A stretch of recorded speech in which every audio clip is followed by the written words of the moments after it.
meus amigos e minhas amigas, estamos chegando com mais um programa Otávio Albuquerque, Cultura em Pauta, tradicional de todas as segundas e quartas e sempre com um compromisso firmado de disseminar a educação e a cultura, sobretudo em âmbito local, a cultura do nosso estado, o estado do Rio Grande do Norte. Sempre recebendo aqui convidados muito especiais para discutir as mais diversas manifestações culturais e também, claro, a educação do nosso município e do nosso estado.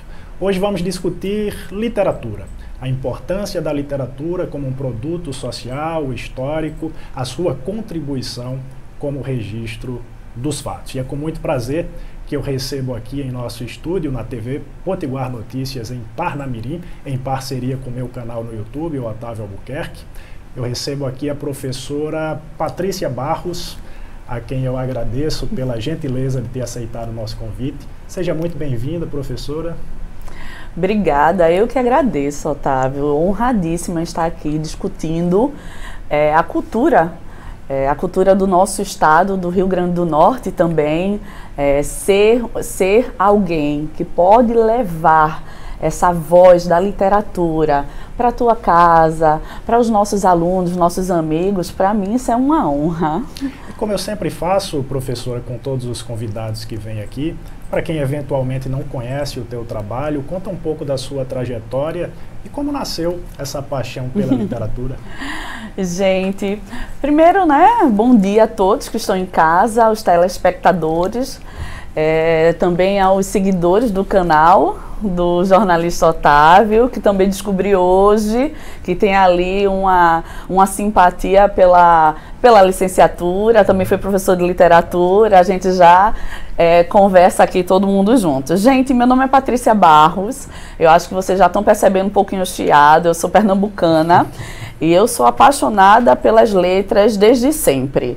Eu acho que o que eu vivo hoje, a literatura que eu vivo, experiencio, o projeto literário que eu tenho hoje, levo para a sala de aula e comunico essa literatura, veio muito da minha experiência. Porque quando eu era estudante de ensino médio, ensino fundamental, a forma como eu recebia literatura, para mim, não era a forma mais adequada, porque não dialogava com a sociedade e com a cultura, Otávio, em geral. Então era uma literatura muito fragmentada, isso fragilizava até o investimento na nossa formação cultural enquanto cidadão, enquanto agente. Então era uma literatura muito fragmentada. Eu disse, não, um dia, se eu puder, talvez, nem sabia que ia ser professora, viu? Um dia, se eu puder, talvez eu ressignifique essa forma de trabalhar a literatura, fazendo com que as pessoas, de fato, tenham um contato para imergir na nossa cultura. Com certeza. Agora, professora, a literatura como registro dos fatos, a sua contribuição para a história, não vou dizer que nasce, mas ela ganha uma intensificação a partir da primeira metade do século XIX, no romantismo, sobretudo quando o romantismo se funde com a proposta nacionalista e liberal da Revolução Francesa e todas as revoluções que aconteceram na Europa naquele período, as revoluções de 30, em Portugal, as revoluções liberais, até aqui no Brasil, a proposta nacionalista da independência em 1822. Agora, para você, qual é a importância, para a gente introduzir o nosso papo aqui, vamos tratar de algumas obras clássicas, alguns personagens importantes da nossa literatura, para explicar essa ideia da literatura como registro dos fatos. A importância da literatura para a história, mas a partir do fator que a diferencia, que é a tipologia dos seus personagens, que a diferencia de um caráter mais objetivo, digamos assim, da história. Otávio, eu tinha um professor que falava assim, ainda que queimem os livros de história, nós teremos os relatos literários. Então, quando a gente olha a literatura, a gente tem que partir do pressuposto que literatura é um material ficcional. Mas ainda que seja um material ficcional, ele comunica todo um fundamento filosófico e cultural do momento de produção. A gente teve uma intensificação maior da literatura como você já colocou, com o romantismo. Mas quando a gente olha, por exemplo, o quinhentismo, a gente olha a história dos povos fundantes, ainda que seja na perspectiva do colonizador, mas a gente já tem esse registro. Eu sou uma apaixonada por Antônio Cândido. esse teórico maravilhoso. E Antônio Cândido, ele tem um livro chamado Literatura e Sociedade. E ele fala exatamente isso, o quanto a literatura, ela reflete a nossa história. Então, quando eu me tornei professora de literatura, foi exatamente por isso. Foi esse o gatilho de ser professora de literatura, porque eu não queria trabalhar apenas textos fragmentados. Eu queria mostrar para o aluno que isso faz parte do seu pertencimento cultural. Que quando a gente olha para o quinhentismo lá para trás, quando a gente olha para o romantismo, a gente está olhando para os povos fundantes, nós estamos olhando para a contribuição dos povos originários. No caso do romantismo, a gente olha claramente esse lindo desenho da democratização do país. Então a gente tem a independência do nosso país.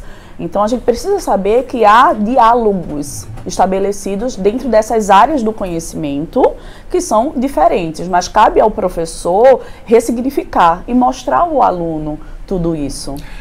Agora, dentro da nossa proposta aqui, professora de pauta, no nosso assunto principal, que é a literatura como registro dos fatos, a gente escolheu algumas obras clássicas da literatura brasileira para trabalhar e alguns personagens específicos, né? Por exemplo, na obra O Cortiço, grande clássico aí do escritor maranhense Aloysio Azevedo, escrito lá em 1890, sobre o registro dos ancestrais das favelas, né, aquelas moradias coletivas que nasceram lá no Rio de Janeiro. Ele parte da inspiração do cortiço famoso lá no Rio de Janeiro, o Cabeça de Porco, né? E tem uma personagem na obra, O Cortiço, que é a Bertoleza, né? que é uma escrava, é uma mulher escravizada, fugida, que se envolve com um dos personagens principais da narrativa, que é o português João Romão. Eu queria que você estabelecesse duas relações com a Bertoleza. Primeiro, a condição da Bertoleza, fazendo uma relação com as mulheres negras da contemporaneidade que vivem numa situação da mais absoluta miséria. Essa é uma relação que eu quero que você faça. E a segunda relação é com esse aspecto nefasto da pós-modernidade, que é o neoescravismo. Isso.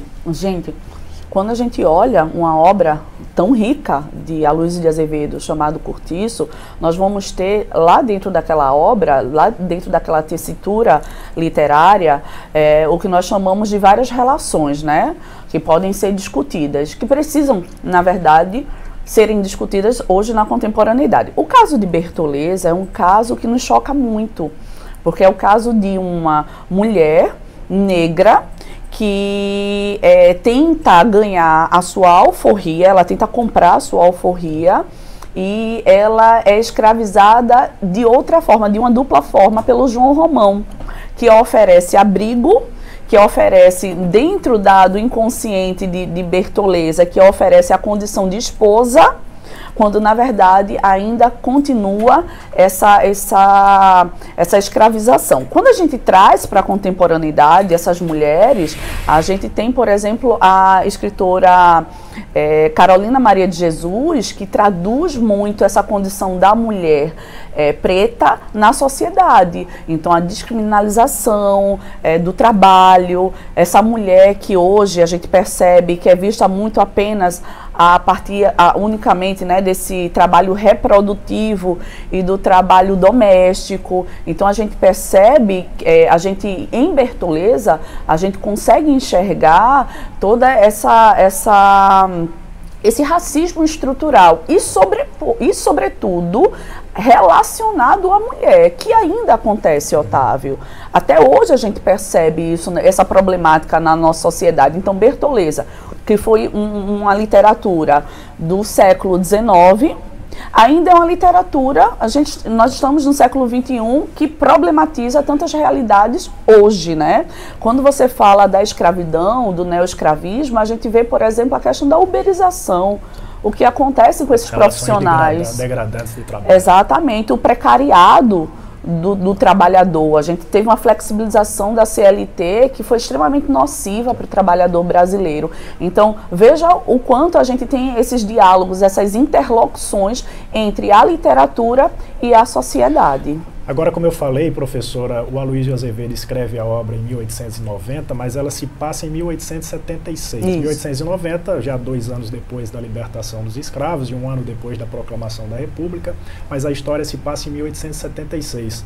de certa forma, o Aloysio Azevedo ele consegue, quase num tom de clarividência, explicar qual seria a tendência da situação dos negros nessa transição entre a monarquia e a república, né? Essa situação de marginalização dos negros, a questão deles se entulharem em zonas periféricas nas cidades, como foi no caso dos cortiços, a questão da mão de obra ser substituída por uma mão de obra estrangeira, a situação das próprias mulheres negras que tiveram que se amaziar, digamos assim, se juntar com homens brancos. Explica um pouquinho essa faceta da obra, de uma tendência que o autor estabelece ali. Alfredo Bós, ele já diz, né, que a literatura, ela traz, a mímese na literatura, ela expressa muito, né, como eu posso falar, conceitos culturais, né, nosso pertencimento cultural. Eu não digo que é com um tom de clarividência, mas a gente já percebe que a mão de obra escrava, ela alimentava o capitalismo. Esse capitalismo que até hoje, né, subtrai a dignidade de vida de vários trabalhadores. Então, era uma tendência de se falar sobre, e a gente precisa perceber que dentro daquela obra literária há uma crítica social, gente. Há uma crítica social, e o que me preocupa é que essa problemática ainda não foi sanada. Então, a gente fala sobre a questão do racismo estrutural há quantos anos, há quantos séculos, Otávio? É isso que preocupa. Ainda hoje, a gente mitigar questões como essa. Outra obra extremamente importante, professora, que eu queria debater contigo, é a obra Os Sertões, do Euclides da Cunha, né, escrita em 1902, já naquela transição entre o simbolismo, o parnasianismo, para uma literatura moderna, que a gente chama de pré-modernismo, né? E Os Sertões é interessante, né? É uma grande epopeia que o Euclides da Cunha, escritor carioca, escreve sobre o genocídio que aconteceu em Canudos. E é engraçado, uma curiosidade, porque o Euclides vai lá para Canudos, no interior da Bahia, para, teoricamente, relatar um conflito entre revoltados monarquistas, sob o comando do Antônio Conselheiro, contra o exército republicano. Ou seja, seria uma luta entre republicanos e monarquistas, né, que queriam a volta da monarquia. Em 1902, claro, a gente já está sob a vigência da República. Agora, o que ele se depara lá em Canudos, na verdade, ele rapidamente entende o que está acontecendo ali, é simplesmente um povo, um monte de desvalidos tentando a sobrevivência lá no sertão, né, da Bahia, e que são massacrados pelo Exército da República. Eu queria que você falasse sobre esse projeto de civilização lá do início do século XX, que você chamou tão bem, enfim, a questão da necropolítica. Se é o mesmo, ou se não é muito diferente do que a gente tem hoje. Essa questão de um projeto político de legalização da morte, de legitimação da morte, sobretudo das classes menos favorecidas, sobretudo dos negros nas periferias. Você pontuou, fez uma análise, Otávio, cirúrgica. Perfeito. Otávio, Euclides da Cunha, que era seu amigo, jornalista, ele vai, a pedido do jornal em que trabalhava, fazer a cobertura daquele espaço, daquela realidade. Quando chega lá, a ideia que se passava para o Sul é que nós tínhamos revoltosos, mas, na verdade, nós tínhamos revolucionários. Então é por isso que aquela frase fica ecoando no inconsciente literário coletivo, que o sertanejo é acima de tudo um forte. É essa frase que é retirada da obra Os Sertões de Euclides da Cunha. Quando Euclides da Cunha chega lá, ele percebe que não é uma resistência à república. Não é uma resistência ao tipo de política. Não, é um grito dos oprimidos. Então, existe a construção lá, existe acontece como líder, né, Antônio Conselheiro, a gente vai ter um Estado, acaba sendo um Estado paralelo, mas esse Estado que vem, gente, que surge dentro da narrativa de Euclides da Cunha para sanar os problemas, a questão da crise hídrica, a falta de educação, gente, na verdade, a falta de dignidade. Então, o povo, ele se une para dizer, não, basta. Basta dessa necropolítica, a gente não aguenta mais isso. E o líder, Antônio Conselheiro, ele consegue ali manter uma unidade no movimento. Quando Euclides da Cunha chega, aí tem a curiosidade da literatura. Quando ele chega lá e que diz que, na verdade, nós não temos um movimento monarquista contra o governo, e ele repassa para o seu editor, o editor diz, não, você vai dizer que é isso mesmo, porque a gente precisa forjar uma informação para legitimar o ataque da política, né? O ataque político. E ele mente, ele acaba sendo obrigado a mentir, a construir várias informações no jornal que trabalhava que não eram verídicas. Aí, o que é que acontece? Isso são vozes do próprio Euclides. Euclides diz que depois de toda essa cobertura jornalística, ele é acometido por um grande remorso. Uhum. E esse remorso toca o coração de Euclides porque ele se sensibiliza com aquela população. E ele cria os sertões. Então, os sertões é uma forma de desculpas, uma forma dentro da ficção de mostrar a realidade daquele povo sertanejo oprimido. E ele vai lá na 4ª expedição de Canudos, a expedição que acabou com o Arraial de Canudos, né, junto com o Marechal Carlos Bittencourt, que era o ministro da guerra na época do governo Floriano Peixoto. Agora, como um livro de denúncia, como estabelecimento de uma epopeia e como livro de denúncia, Os Sertões é perfeito, beira a perfeição.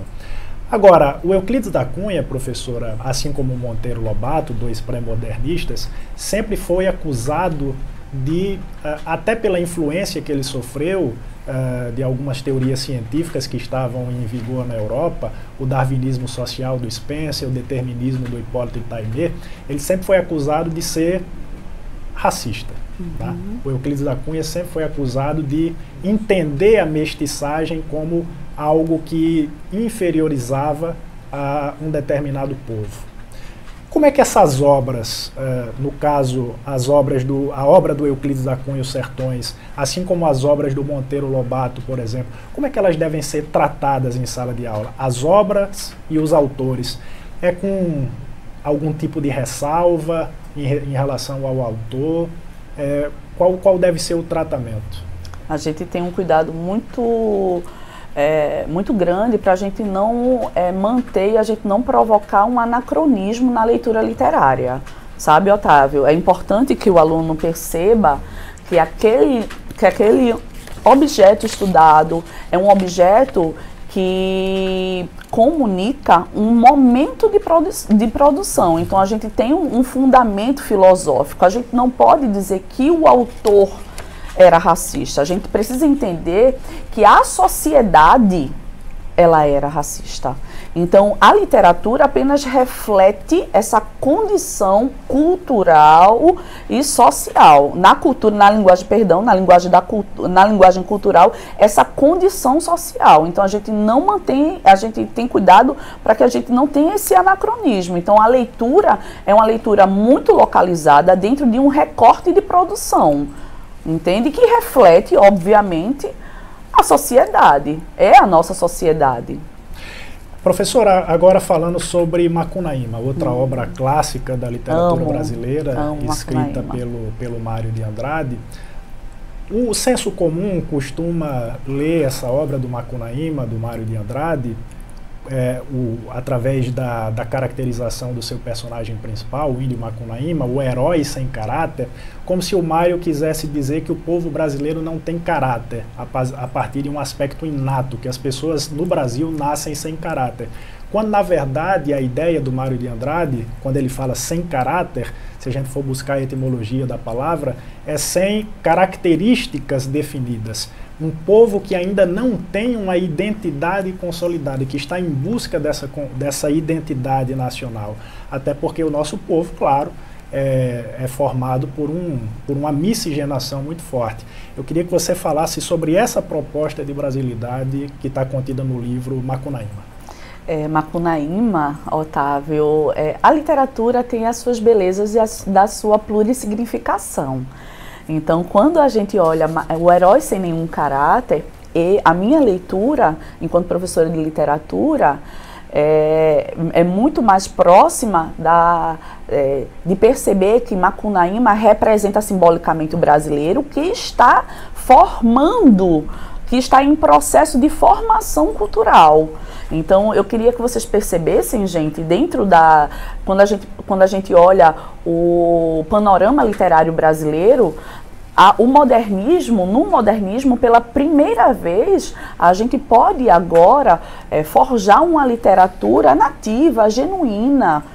Patrícia, então quer dizer que não existia uma literatura brasileira antes? Não, gente, existia. Mas a proposta do modernista é uma proposta muito mais... É uma proposta de formular, de trazer na literatura a expressão do povo brasileiro sem interferência com uma cultura que não era brasileira, ou seja, uma cultura europeia.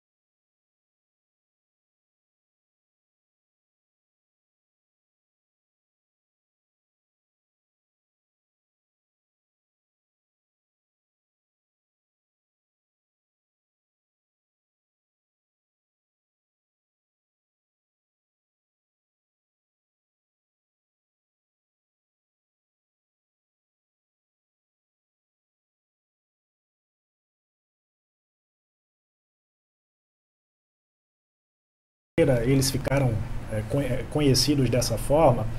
O Gilberto Freire, por exemplo, autor de Casa Grande e Senzala, o Caio Prado Júnior, autor da Formação da Sociedade Brasileira, e o Sérgio Buarque de Holanda, eles entenderam, ou eles entendiam a ideia da mestiçagem de diferentes formas. O Gilberto Freire entendia como algo positivo, o Caio Prado Júnior, por sua vez, entendia como um aspecto que nos levaria ao atraso, e o Sérgio Buarque de Holanda talvez tenha sido uma mescla, uma amálgama entre os dois.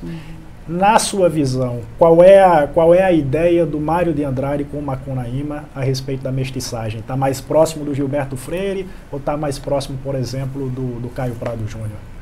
Otávio, Macunaíma, ele apresenta o que nós chamamos de retrato da nossa sociedade. Pela primeira vez, quando a gente passa Macunaíma, quando a gente trabalha Macunaíma com o aluno, pela primeira vez a gente tem esse conceito de miscigenação visto de forma positiva, porque antes não era vista. Quando a gente, por exemplo, fala sobre necropolítica, a gente mostra que essa necropolítica, ela é forjada, os fundamentos basilares dessa necropolítica é do eugenismo mesmo, então da higienização do povo.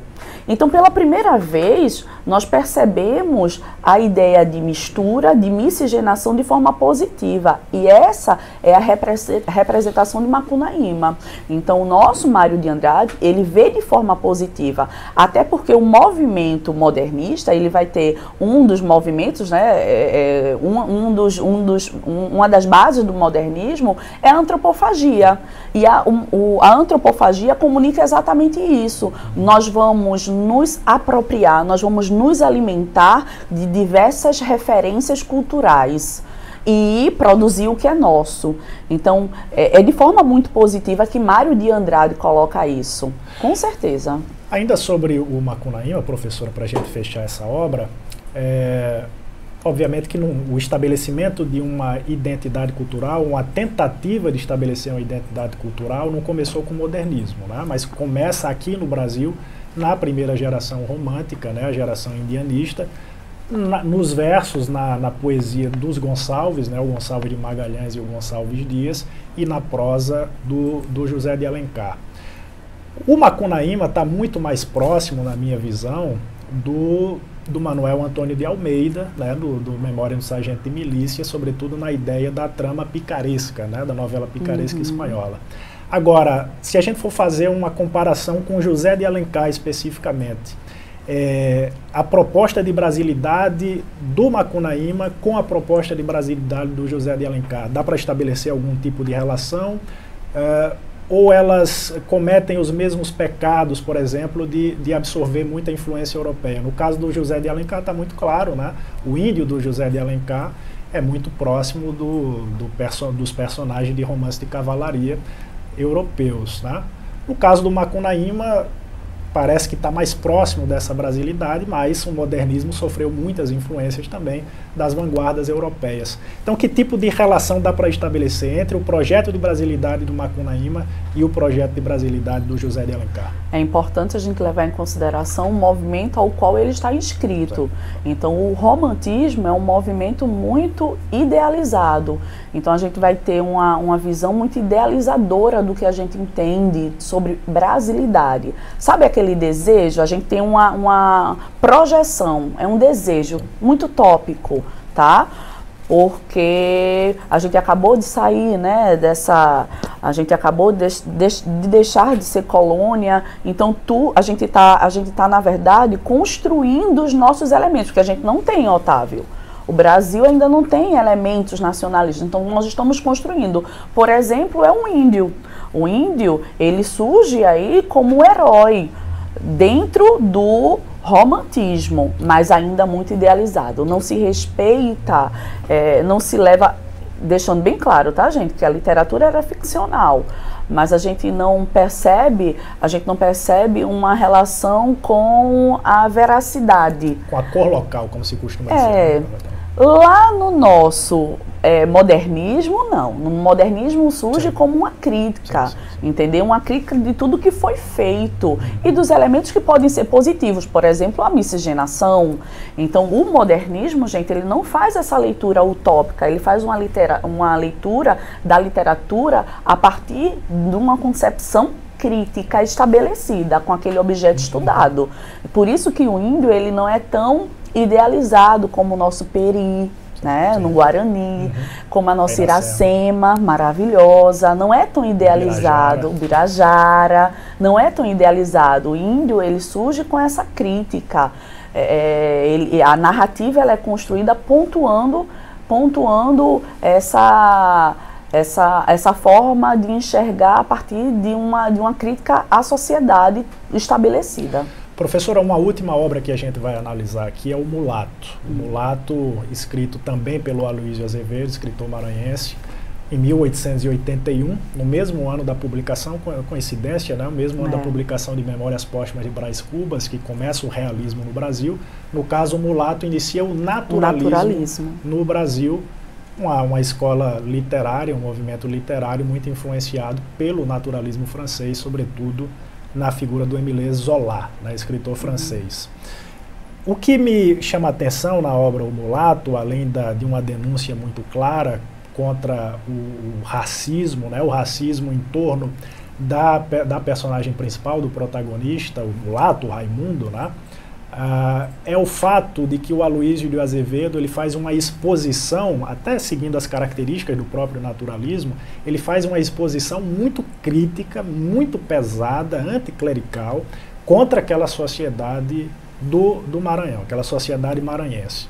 Se a gente for estabelecer uma relação, novamente traçando aqui um paralelo entre aquela sociedade do fim do século XIX e a nossa sociedade contemporânea, mudou muita coisa, ou a gente tem ainda uma sociedade, ou uma parcela significativa da sociedade que é racista, que é misógina, que é no caso agora, anticientificista? Que paralelo você pode fazer? Como a gente começou a discutir aqui, né? Hoje nós vamos ter o reflexo de tudo isso. Então perceba que a gente vai ter uma obra em 1881. Então é uma obra que, alguns anos depois, estará à frente da abolição dos escravos. Então a literatura, ela vem como um objeto de denúncia. E muito mais, viu, Otávio, do que expor essas relações dentro dessa problemática do racismo estrutural. Nós vamos ter, inclusive, na narrativa O Mulato, o feminicídio. Além dessa crítica clerical, né, a esse fundamentalismo religioso muito grande que hoje a gente enxerga na sociedade, nós vamos ter uma crítica ao feminicídio, porque uma das personagens se envolvem. Para quem não sabe, não vou dar spoiler, prometo, mas eu vou só exemplificar para ficar claro. Uma das personagens, ela se envolve com um padre, e quando o marido descobre, ele comete feminicídio. O padre só, então, professora. Eu disse que não ia dar spoiler, viu? Não vai ser um spoiler, mas é o personagem, na minha avaliação como leitor, o personagem, talvez o vilão mais nefasto da história da literatura brasileira, o Cônego Diogo. Isso, exatamente. E a gente vai perceber nesse personagem o quanto ele, quanto ele consegue materializar o lado cruel da sociedade. Então a gente já tem uma sociedade maranhense que é uma sociedade denunciada por ser provinciana, por ser racista, por ter valores retrógrados. E o padre, ele dentro da narrativa, ele é uma mente que materializa esse lado, se a gente for pensar nisso, né, esse lado do mal na narrativa. Então está materializado nessa imagem do padre. Agora, professora, infelizmente a gente está se encaminhando para o final da entrevista. Eu estou achando o papo maravilhoso, mas lamentavelmente a gente tem um limite de tempo. Mas eu ainda tenho 2 perguntinhas para fazer para você. Para a gente fechar a questão da obra O Mulato. Assim como eu perguntei sobre o Euclides da Cunha e os Sertões, sobre a questão da miscigenação, de que forma ele entenderia a mestiçagem no Brasil, o Mulato, ele está dentro da escola naturalista. E essa escola sempre foi acusada também, até por seguir essas correntes científicas que estavam em vigor na Europa, também de apresentar uma ideia sobre a mestiçagem negativa. Tá? E até a forma como o mulato é apresentado, é descrito pelo Aloysio Azevedo, faz a gente refletir um pouco. Né? Ele é apresentado de uma forma, quase que há um embranquecimento do mulato. Ele é apresentado de olhos azuis, com a pele suave, né? com traços mais afilados, dentes alvos, né? Ao mesmo tempo que a obra é sensacional, assim como Os Sertões, do ponto de vista da denúncia, a gente também pode, de certa forma, entender que há uma certa tendência em avaliar a mestiçagem como algo negativo na obra do Aloysio Azevedo? Com certeza, Otávio, com certeza. E a gente percebe isso não apenas em personagens da literatura, a gente percebe isso em autores. Machado de Assis, ele passou por isso. Então, para ser aceito nesse meio literário, dentro do cânone literário, ele foi embranquecido. Sim. Para atender. Patrícia, por que isso? É a forma como a gente percebe da materialidade do racismo estrutural. Então, para ser aceito, esse homem que é um gênio da literatura, referência em tantos países, Machado de Assis, para ser aceito a gente promove esse embranquecimento, né? E o que a gente vê hoje, né, na contemporaneidade. Essa miscigenação. Hoje nós estamos discutindo, Otávio, a questão do colorismo, né?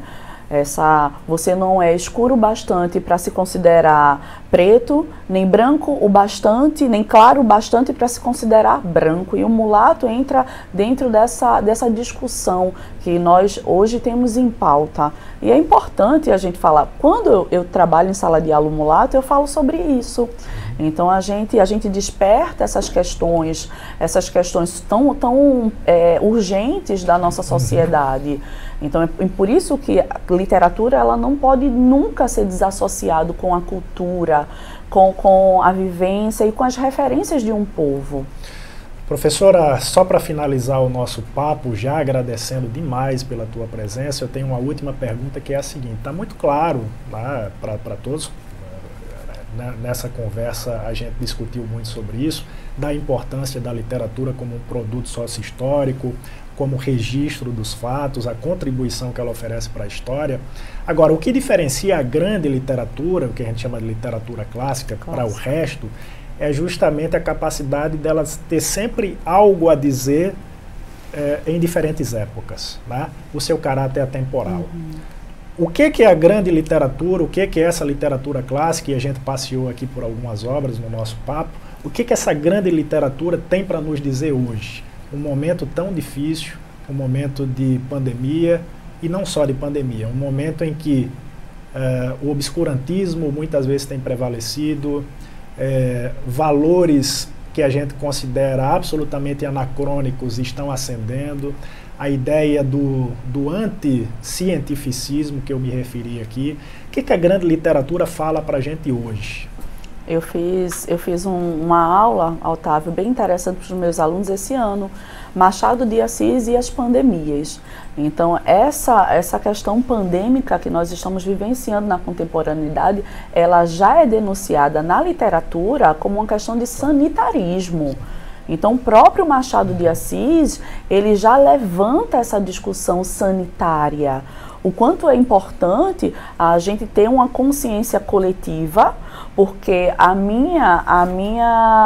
o meu posicionamento vai interferir diretamente no outro. Então, a questão da vacinação é muito importante, porque a gente pensa de forma coletiva, a gente estabelece uma comunicação social coletiva, e o Machado ele já mostra. Então, a gente tem várias pandemias sendo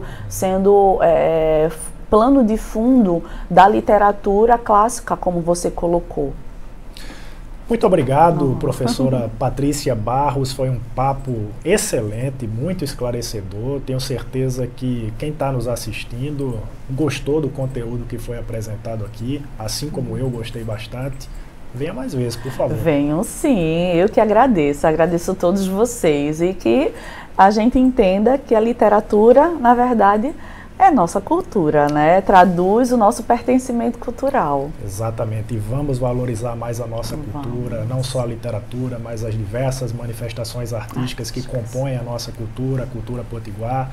Temos artistas maravilhosos na nossa cidade, no nosso estado, e eles vão ter sempre um espaço aqui. Enquanto eu estiver apresentando esse programa, os artistas, professores, enfim, vão ter sempre espaço aqui no Otávio Albuquerque Cultura em Pauta. Próxima segunda já temos um compromisso firmado, mais um convidado super especial estará aqui, e eu conto com a participação de todos. Até mais!